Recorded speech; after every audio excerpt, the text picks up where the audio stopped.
Listen, Mondell of AM Medieval Music. Hey, how are you today? It's January 19th of 2024, and I'm really glad to be here with you. It's frigidly cold here in Massachusetts, the dead of winter, as they say, and I am very grateful to be here and sharing music with you and sharing some ideas and sharing all kinds of good things. And just taking some necessary moments to futz. Here we go. Hi, Erin. Good morning. Good morning. Well, afternoon. Yes, Fashion Island. Oh, Erin, I'm thinking of you on Fashion Island. It's so good that you're here. I'm so grateful. Estragon, hello, hello, hello. So I'm going to put in the chat a link to our piece today. And I wanted to plant a seed for this piece. I feel like there's always some vein of gold to mine whenever we sort of step into one of these songs of Hildegard's. And you know, it doesn't have to be Hildegard's music. There's going to be something within each artwork that's going to speak to us. Hey, Monica. Monica is in Winnipeg. Yes. Very wintry, I imagine, Monica. I'm so glad you're here. So, thinking about what we're going to mine today. And I will be the first to admit that I take great liberties in interpretation. And I'm really proud of that, actually. And I think we need more people talking about personal truth in music. But really seeing what's behind the notes. And in this case, we're talking about O pulcre facies, an antiphon to virgins. Not the virgin, as in the Virgin Mary, but virgins. Now, I've talked about sort of a symbolic way of conceiving of virginity, a sort of ideal that is very, very different in our time than it was in Hildegard's time in the 12th century. But here we're talking about a song that's dedicated to the women in Hildegard's charge. Hildegard saw the sort of process of virginity as one of the greatest ideals of humanity. And indeed, the women that were chosen and or chose their vocation as a nun had special qualities and special privileges. And because, you know, we are talking about such a long time span from then and now, and we have such a different lens that we're looking through, it, even culturally, depending on where we live, where we grew up, our personal experiences and such, our worldview is also going to inform how we approach this music. So the seed here in this piece that I am planting for myself, but invite you to sort of dive in here too and get our hands dirty, is how we perceive, especially in this song as we'll look at the text, being chosen. I don't mean by a person or an organization or as a privileged person chosen as someone who is superior to another. That's not what I mean. I mean chosen by the divine. I mean chosen. And I'm seeing Erin lost the stream. I don't know what happened. Let me know, everybody else, if you can see the stream. But the virgins in Hildegard's convent were choosing a vocation, or in some cases had their vocation chosen for them, but they, in Hildegard's mind, were elect, We're chosen by the divine for this special privilege of a bride of Christ. And as we see in many of her writings, it afforded, okay, thanks, Monica, it's working on Facebook.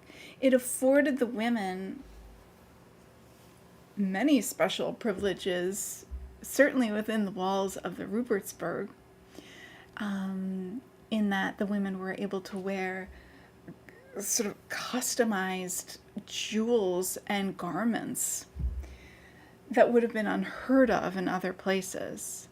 But Hildegard saw these women as having this particular right. So here as we get into this text, and I've been thinking about this so much, and a lot of it has to do with being chosen for a divine plan, but more specifically, and I want to talk a bit about a vocation. Vocation. We often hear about someone who takes the veil or becomes, sort of either a monk or a nun as having a vocation, a sacred vocation. And I'd like to think about a creative vocation or a vocation of self-expression. And that's something I think we very much limit ourselves. That's a whole other topic, but I really want you to consider how we can use this song as a way to process our vocation. And as we see in the text, you really love, even the first 3 lines of this text are enough to start to build this whole discussion. O beautiful faces, gazing upon God, Deum aspicientes, et in aurora edificantes. Now, my colleague Hugh says, serving him in the daybreak. We also see the word edificantes as sort of the root, like edifice of building in the dawn. These beautiful faces, and I want you to imagine not just a physical face, but a radiant, luminous being in a human body, i.e. the nuns, i.e. you and me. These luminous beings, radiant, beautiful, pure gold. I think of a sunflower shining up its face at the sun and tracking the sun, that we are constantly gazing at the one who sent us. And to consider, as we are looking up and out, as we radiate outwards, what are we building in response to that call to be chosen for something very specific? I don't mean a job. I don't mean a role. I don't mean anything that would sort of cramp you into something that's a very small, tightly fitted box. I'm talking about the self-expression of the soul. And I see that in this piece. Well, that's one thing I see. But I invite us to step into that place because it's in considering a vocation that I believe we opened the doors to infinite potential. I know that's a word we bandy about a lot. But I'd like to come into a place as we sing and as we explore the piece and we hear the way Hildegard is outlining some of these ideas in the different modes and in the different treatments, sort of musical treatments, rhetorical treatments, and the specific words that she uses. It gives us a trampoline to dive into the pool and to say, what have we got here? What have we got here? And can I be available to receive some insight, some gnosis, some inroad to exploring this question. What am I here to do? What's my voice here to do? Not this voice. This voice. Yeah. If you're with me so far, thank you. I get really excited about these things, and I really do see the ways in which we can really step in here before we even make a sound. The sound, however, it's not about the sound. It's really about the process of becoming open and having this gorgeous, gorgeous thing called music move through us. So I'm going to invite you to just get comfortable, and I'm going to invite you to take 3 breaths with me, and we'll start to move into the music. So the first breath is just to bring us into the present moment. The second breath is to allow us to become more open and available to receive. And the third breath is to connect with the divine, and dare I say it, absolutely, I'm going to say it, to connect with Hildegard. Okay, so here's the first breath. Just breathing in, calming, quieting energy. Exhaling whatever needs to go, and rooting ourselves in this moment. The second breath, breathing in, calming, quieting energy. And centering your awareness in the heart. And breathing out whatever needs to go. And finally, breathing in, calming, quieting energy. And breathing out whatever needs to go. And here we're now in relationship with the song, with our muse. Oh, beautiful faces. So typically when I work through our community sings, I'll sort of start at once and then have you repeat. I want you to just dive in wherever you feel comfortable.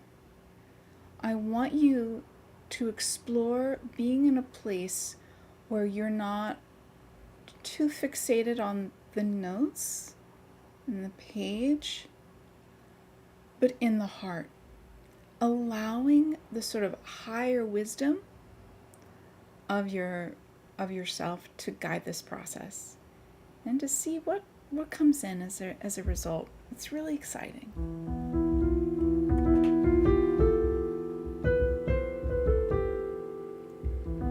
Here's the first O.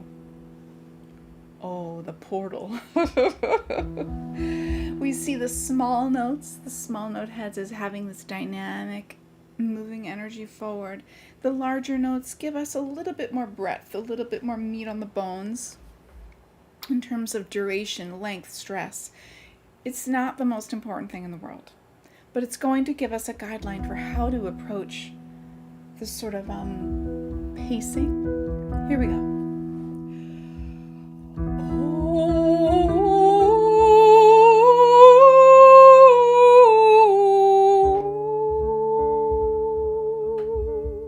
Pretty fun. There's some really cool things happening in this song. Let's try that again. I'm gonna say something crazy. I want you to imagine that O. I want you to imagine that your mouth is right here. And you're singing O right from here. Ready? Let's try that. It's so cool.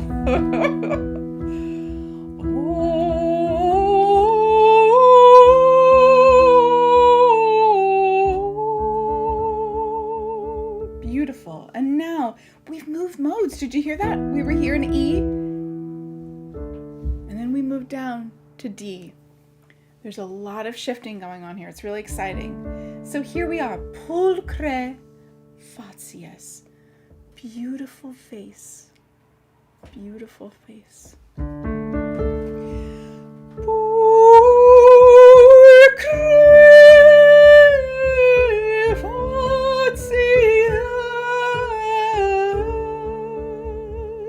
Let's try that again. Ready?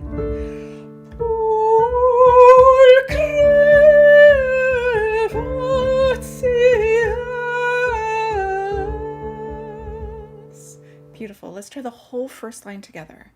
I'm going to just take one thing that came up for you and stick with it. Stay with it. Follow it like a trail of breadcrumbs onto sniff out something really cool that's being brought to your attention. Here's the E. O.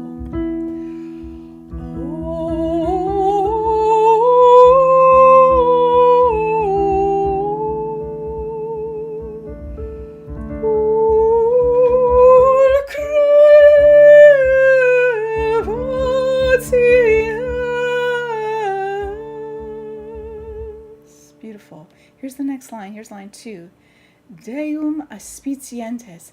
Deum, God, the divine, gazing at. Aspicientes. Here we are. We're still in D.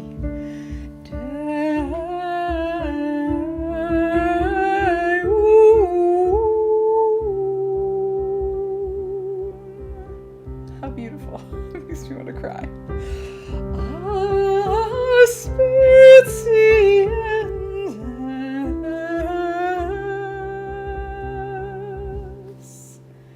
Really nice. Let's do that again. Here's the D. Ready? Deum. Good.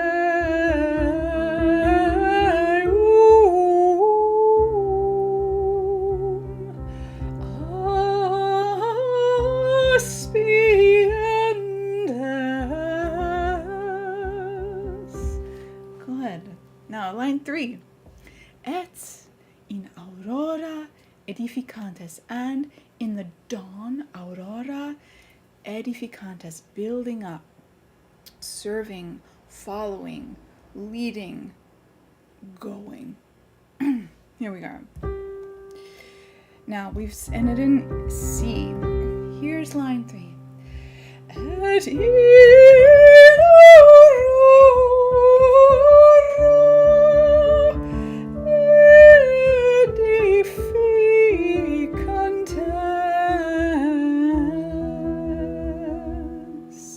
So we're moving through a lot of tonal ground there. Let's try that again. Et in, ready? Et in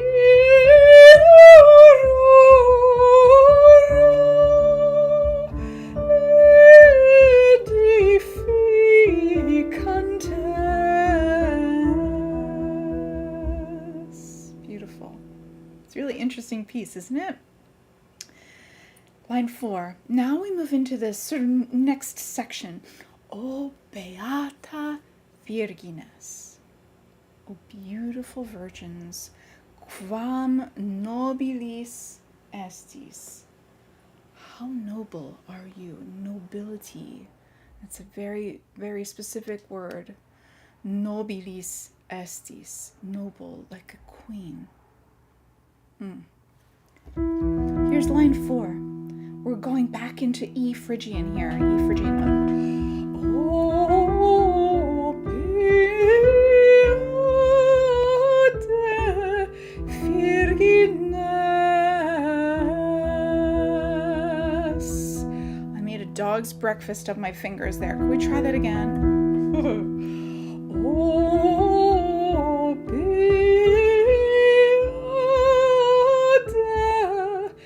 virgines.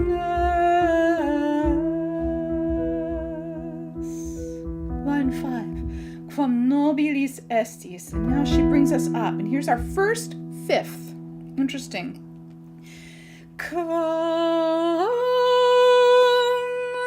That sort of, that trumpet clarion call, it just sort of brings us into this alert attention that almost sort of puts a rod on my spine and makes me want to sort of really open up like this. Let's try that.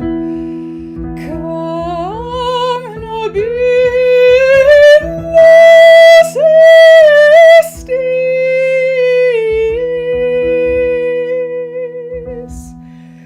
This is just so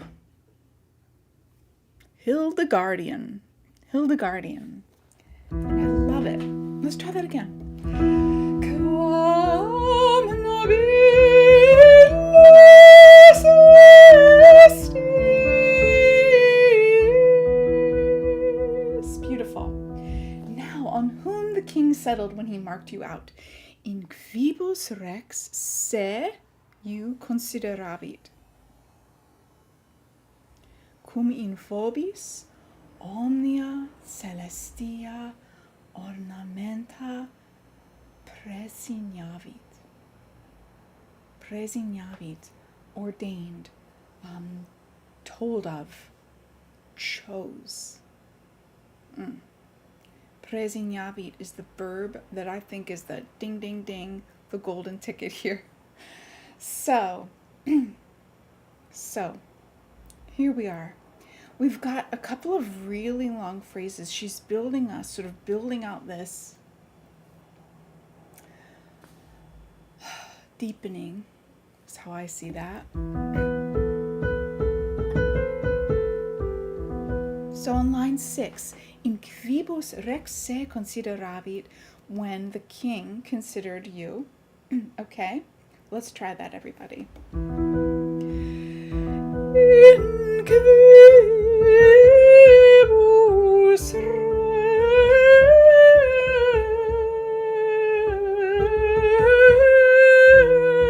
rex. There's just this sort of meandering, but sort of, it's not really meandering, it's sort of outlining this just sort of this fifth, this B. Let's try that again.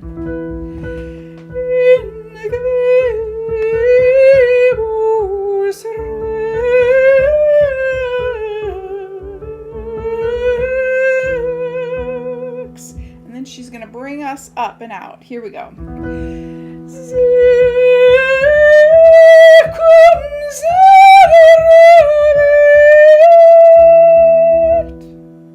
It's triumphant.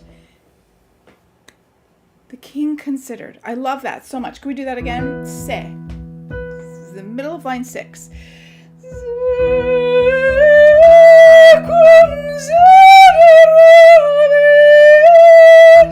Beautiful. This is a really wonderful line, line 7. Have a listen.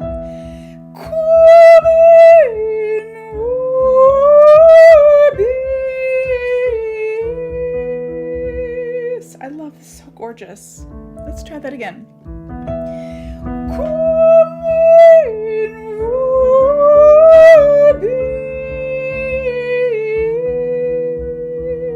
Going on, line 8. Omnia celestia ornamenta, with all the ornaments of heaven.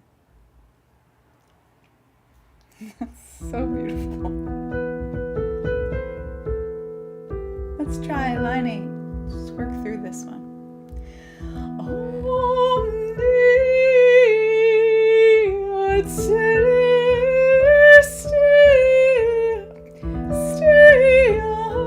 Sorry, everyone.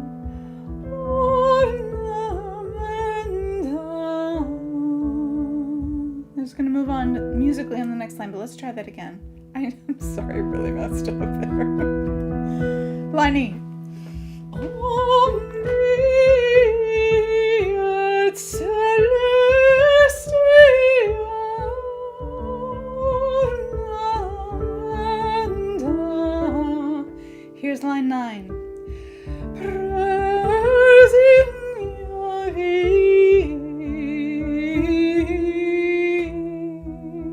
How beautiful. It sort of brings us into this deepening, more quiet, more contemplative place. I love how that sort of settles it all back down, and the music there is really beautiful, and that syllable vit, that's really special. Let's try lines 8 and 9 together. Let's put that clause together. Here we go. Omnia celestia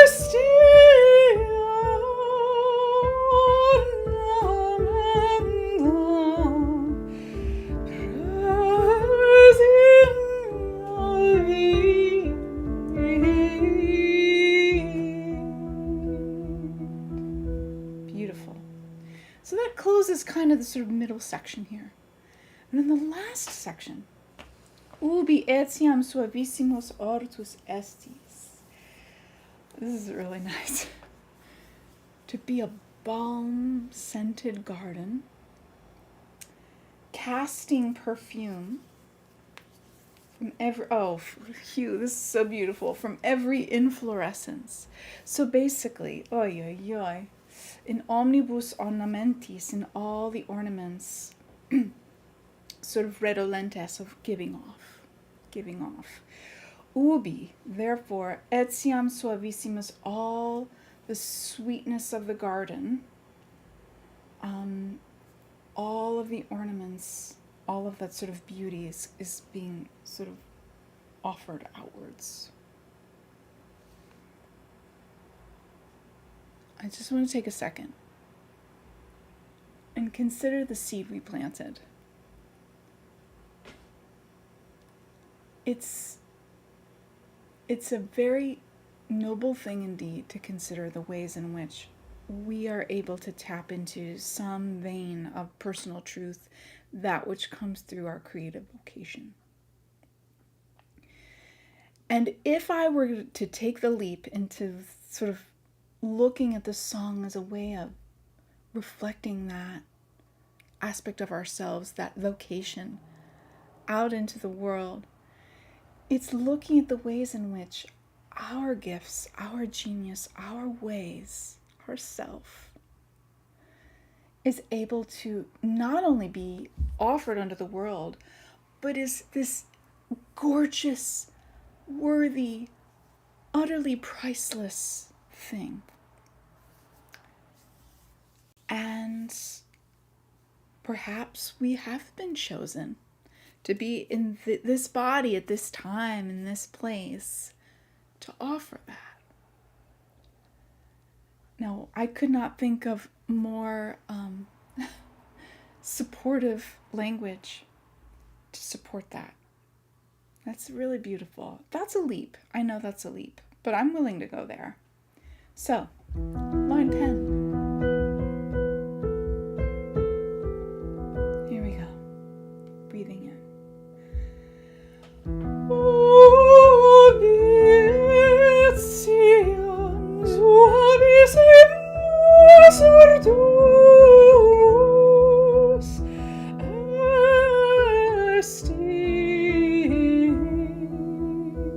And then she's going to bring us up. She's going to bring the energy up again. Here's line 11.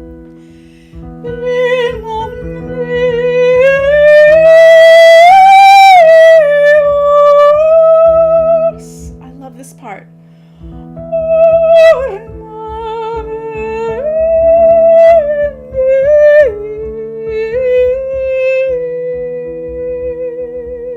Very similar to line 9, that beautiful sort of melodic figure that she's using. That is so beautiful. Could we do that again, please? This is line 11, and then we're going to get to the final line and just sort of bring it home. In omnibus ornamentis. Omnibus ornamentis.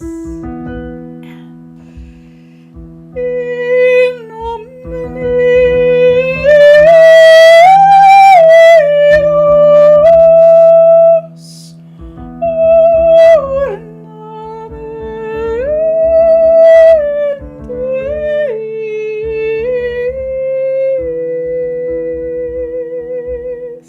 Beautiful.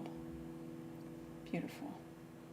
Last line, redolentes, redolentes. I want to consider this verb as something that is, as we're sort of thinking about moving something inward, outward. Very similar to the voice, how we move intention through a voice, through music into the world. But here we're really sort of thinking a little bit about, this is the hardest part. How we move what is in, out. Especially when it comes to the good stuff. Like purpose, truth, important words and ideas.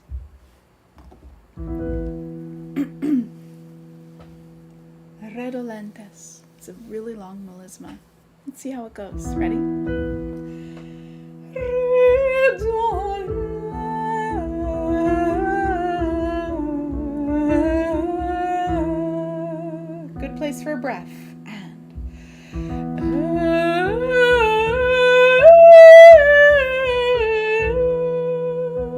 Another place for a breath.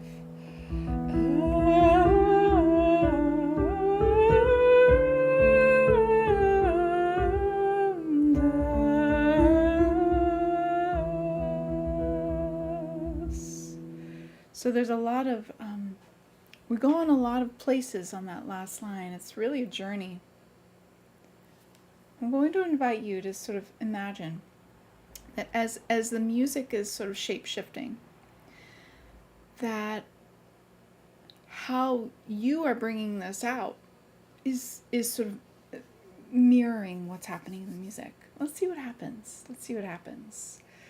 So that as the music sort of comes down, if it sort of gets lower, it's sort of lower in the voice, we don't necessarily pull back, but our energy is going to be a little bit more calm. That's different than pulling back.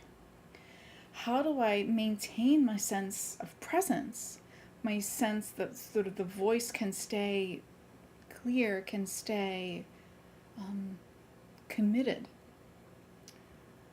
But then when the energy lifts, I'm going to allow myself to sort of really rise up and meet it. And when it comes down, I'm not going to shrink, but I'm just going to be even more still and calm. It's an experiment. Let's see how it goes. Ready? Redolentes.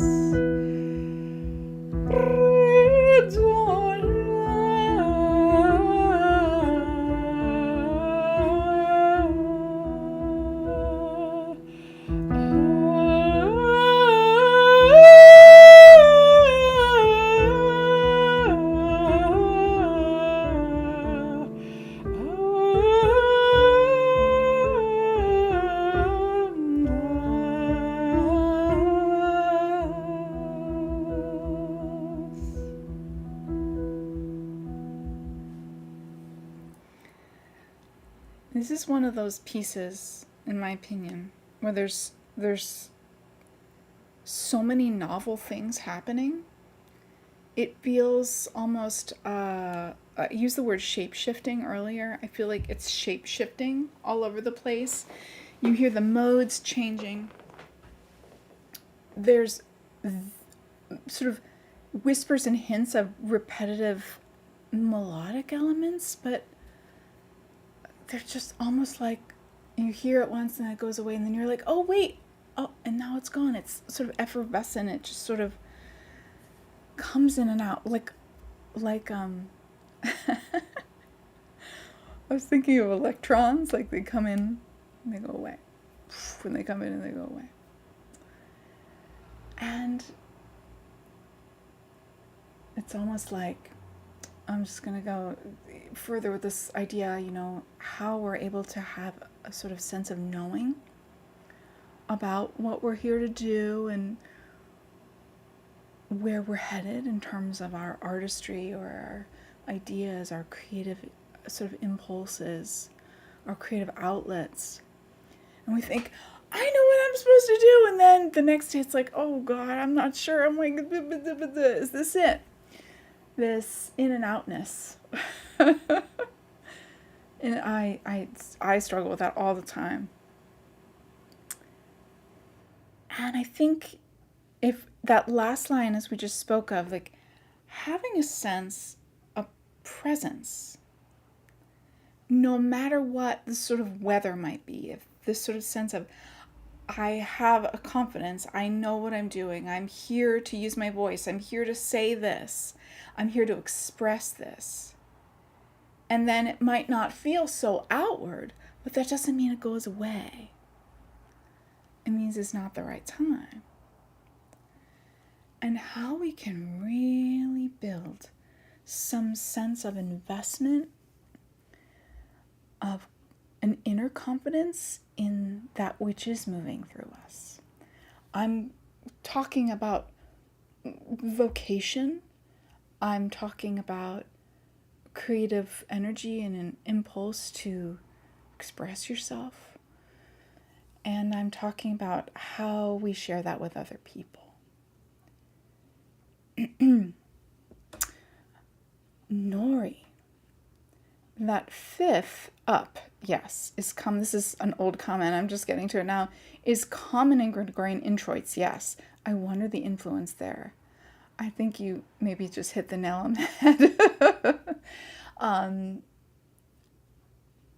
It's always an interesting conversation. I'm just taking a departure here, what I was talking about, to get a sense of how Hildegard was responding to the liturgical music that she knew, and what is actually sort of a novel, innovative, maverick, brand new thing. And I would, thinking about the creative process, and if there's some book out there that's like, artists never create anything new, we're always borrowing from what came before. I'm not going to sort of accuse Hildegard of, stealing anything. It's not that, but it's building on what we know, and it's a sort of melodic or modal vocabulary. The musical language of chant is certainly, whether or not that was regional, or if we're talking about chants that might have been older, that might have been more widespread throughout the continent. It's hard to say. I'm not an expert in the entire corpus of Gregorian chant, so I just cannot speak with any authority about that. But I do feel like we are constantly looking at, through Hildegard's music, constantly looking at some hybrid is not the word I want, but informed and influenced sort of new works built on. Here's a great analogy, that we have the root stock of the Gregorian repertory, and that we see Hildegard grafting something brand new onto that. That gives a little bit more room for, I think, exploring the ways in which Hildegard's music really was. I don't want to use the word innovative. I feel like innovative implies something that then gets built upon in its time, that influences other things in its time. I can't speak to that, but I would say truly and utterly creative, uncopyable in some ways, because it is so inventive. So there's sort of a nuanced answer there. And I love nuance, and there's a lot of paradox in there too. I have a question for all of you, which is, if you're willing to share, I would love to know, this is sort of taking a departure a little bit from our theme, but I would really like to know, what is your dream of sharing your creativity, your creative voice? We're talking about a vocation. That's a big word. And I don't use it to sort of overwhelm you or intimidate you, like you gotta figure that out. By no means. But I am curious if there is something that you feel, or something that you have a sense of, that maybe you are missing and that you wish you could express more freely, or if there are ways in which you would like to be exploring something else with other people. I'd love to know that. I'm so deeply curious about that. So that is that is my question for you. And of course, if you have any other questions about our piece today, I'd love to hear what they might be. Something that I've been thinking about a lot is how we can bring many creative voices together. And obviously I'm leading sort of these musical events, and I'm bringing all of these ideas, But something that I'm so hungry to do, of course, is share that with other people. Hear your ideas and consider ways in which, Aya, but also people from all around the world can sort of share our values and a vision. And I'm thinking a lot about that right now. So if you have any ideas, feel free to put them in the chat. If you're watching this now or later, I invite you to sit with big questions and invite yourself to the conversation whenever you pick up a piece like this and what's really speaking to you. And with that, that is all I have for today. And I know we have another community sing planned next month. I think there's some other things coming up around the bend. If you are anywhere near New England, we are performing a concert the first weekend in February around Candlemas and St. Bridget's feast day in Imbolc, where we're performing a program, the Bridget program, which is medieval Irish music, and we are looking for volunteers. That's in Westport, Connecticut on February 3rd, 2024. So if that's of any interest to you, please reach out, and I will make an announcement about that soon. And in the meantime, good luck. Happy winter. I can't wait for Imbolc and on February 1st. I can't wait for that moment when the light really does return. And I'm so blessed to spend this time with you. So thank you so much. Thanks, Erin.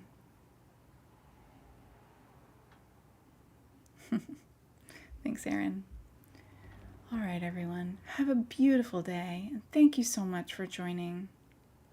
Oh, you're welcome. Kowena. That's such a beautiful name. Thank you, Alicia. Welcome. That's great. Thanks, Alicia. Take care, everyone. Thank you again for coming. I'm so grateful. This was fun. Take care.